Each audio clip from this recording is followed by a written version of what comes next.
Hey, happy International Women's Day to you, that woman out there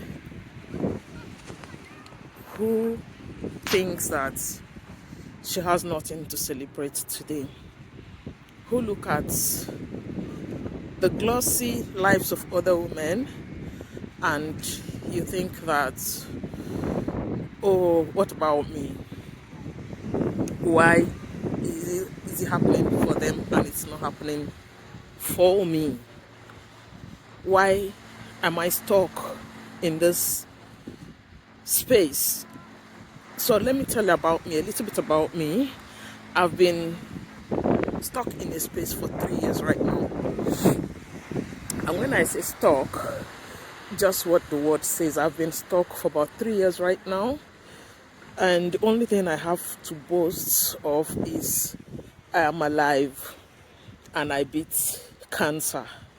That's that's all my scorecard. There's nothing else that I can. Okay, fine, I'm still a mom to my child. So that's actually why I'm making this video this evening to you.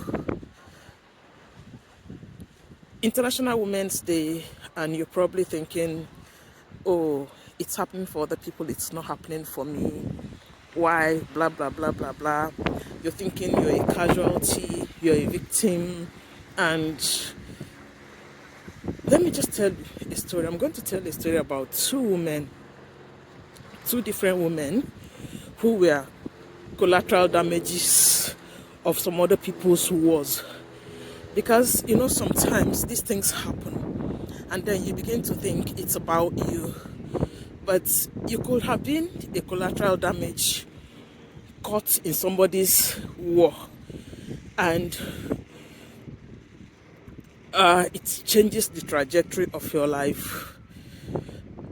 But I'm saying this, I'm speaking right now not as a cancer survivor, I'm speaking as a single mom. I'm going to tell you this story about these two women who were casualties of other people's wars. It's practically ruined their lives. They faced stigma, they faced shame, they were consigned to the back doors of society. Two men watched other women celebrate. They felt there was nothing for them to celebrate. But at the end of the story, you'll find out what each of these women did, and then you can decide what you will do or what you would have done. Now, the first woman is named Tamar, and her story is from the Bible, Genesis chapter 38. Both women are actually named Tamar. I'm probably panting because I'm taking a walk and it's tiring for me. I don't usually have the energy levels to do this, so I'm taking a walk and I'm panting and you probably hear it, but I'll continue. So the first woman is named Tamar, and I call her Tamar Judah. She was this young girl whom life happened to, a victim of other people's war, people who were fighting with their demons. So Tamar got married into a family, and her life, they ruined her life, the family ruined her life. She married into a family that had a generational pattern of lies and deception as far back as 4 generations. Her father-in-law, her father-in-law's father, her father-in-law's grandfather and great-grandfather were all liars and schemers. And when Tamar got into that family, she became a victim of their family drama without even knowing it. Now, Tamar was married to a man who was wicked to her, and God killed him. The man by custom, by their tradition, demanded that the younger brother or a close family relation marries a widow of the man who dies. And that is solely so you can produce a child for him. It is a custom. While I was growing up, I also saw that custom practiced in the north where I grew up. It was practiced. I saw some people, they call them a hamufu, they're from Enugu State. They actually practice that custom because I saw them practice it. So somebody dies and then their brother marries the widow. So that happened to Tama, and she married the younger brother. But the younger brother wanted the fringe benefits. He wanted to enjoy Tama. He wanted sex. He wanted her. He wanted her body. He wanted to use her. And he wasn't in on the transaction from the beginning. But because tradition demanded it, he went along with it. Or for whatever reasons, let me not make excuses for him, because women will have a way of making excuses for people. So this guy married Tema and used her. He knew that she wanted a child, because that was all the sum total of a woman's life. She's married and then she's there to have children. She wanted a child. He used her, and he refused to get her pregnant. And God got angry. God got pissed with his wicked attitude, and God killed him. Now, the father-in-law, because by custom again, they still owed her. That family still owed her. So they couldn't terminate that marriage and say, go. No. They owed her, and there was still a son left. But this son was too young. And the father-in-law said, because he couldn't terminate that marriage, he said, okay, go home, go to your parents and stay with your parents.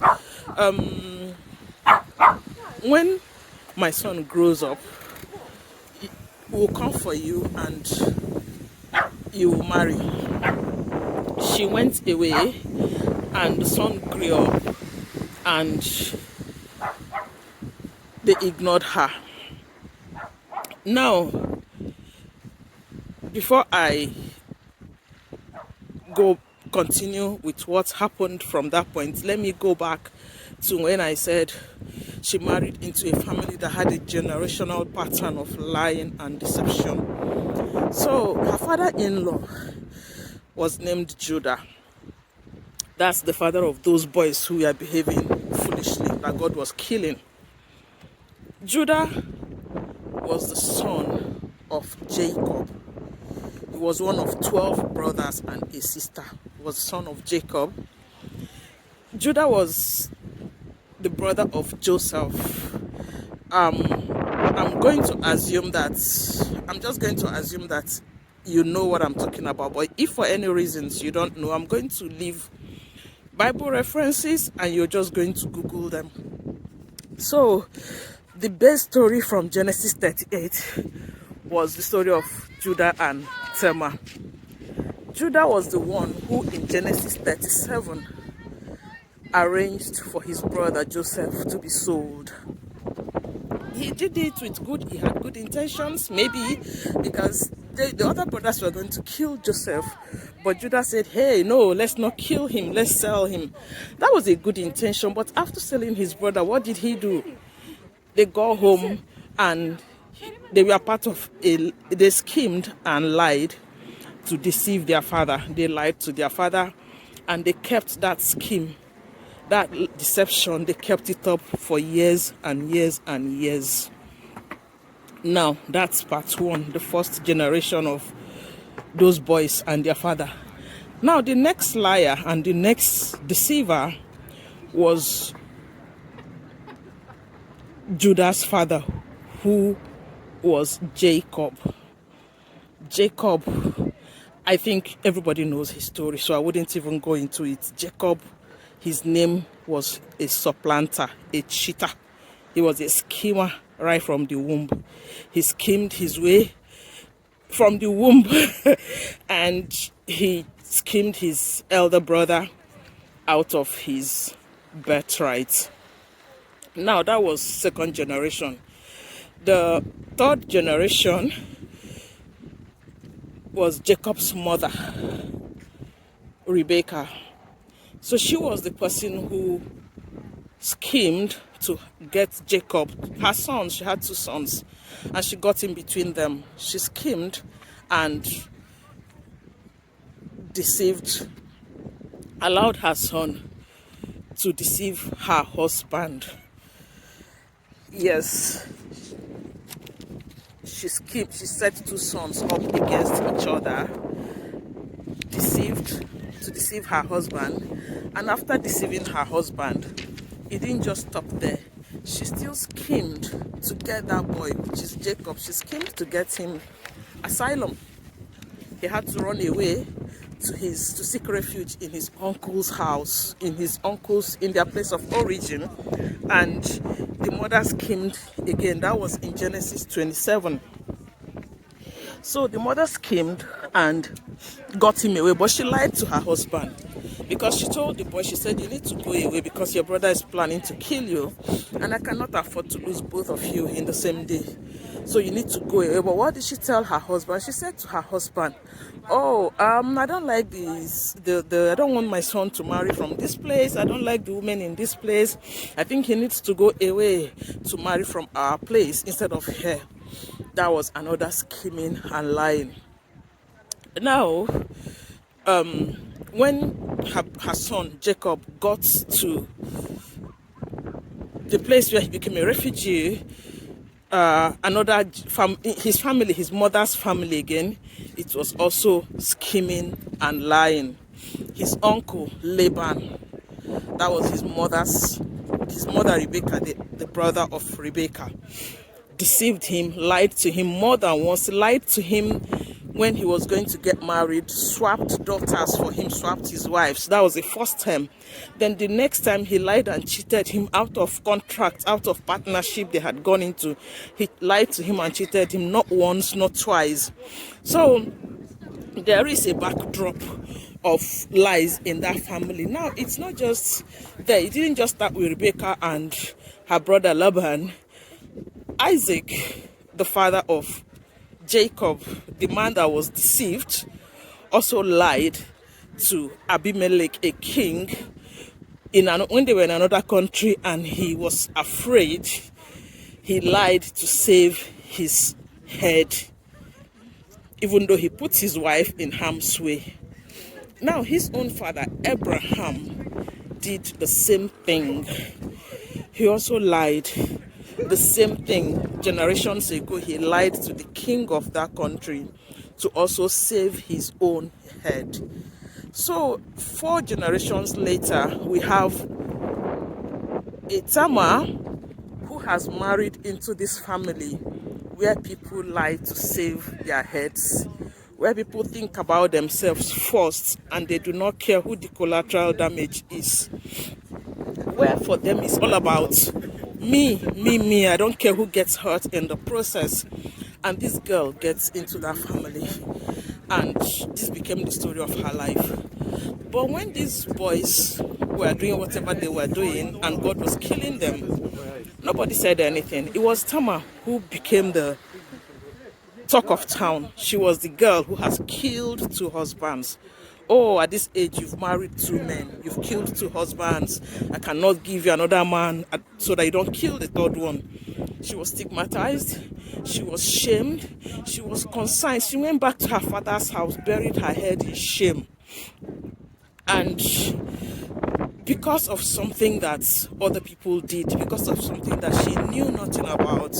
So you're probably there and you're thinking, life has happened to you, and you're wondering, is it me? What have I done?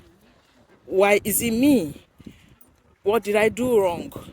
And I just want to share this story with you to remind you that it may not be you. It might have nothing to do with you. Whatever has happened to you is probably has happened because you're a collateral damage. You were caught in the line of fire. You were caught in the line of fire. You were where you were meant to be, or you could even have been where you are not meant to be. And this has happened. So what I'm sharing with you right now is to let you know that it's not about you. Life happens even to the best of us. Stop beating up yourself. Stop thinking that. Stop. It's not about you. And I'm saying it as a single mom. I don't know why this thing came to me today, but it came to me. And one thing we found out about life is that when something comes to you and it's gnawing at you, it's also affecting some other person somewhere. And that's why I'm doing this. It's not about you. Yes, life has happened to you. Everybody's celebrating something today. Somebody is the people you went to school with. They are executives, they have retired, they have grandchildren, and you are even there. You're not married and you're wondering, oh, what about me? You've probably been married for 20 years, and the people you got married with, their children are all in the university, and your hair still struggling with IVF, or you can't even get married. And you're fighting a battle that you know nothing about just because you probably married somebody who has issues that you know nothing about, and you're collateral damage. You've been out of work for as long as possible, and you're wondering how come she leaves this job today and she gets another job. She doesn't even look for work looks for her. Or you're wondering, oh, it's just working for everybody but not me. I'm sharing this with you today to just a reminder that you might be a collateral damage, and just to remind you not to be so hard on yourself, because it's not about you. It's really not about you. So that's what it is. I'll tell you about the second timer, but right now I need to catch my breath.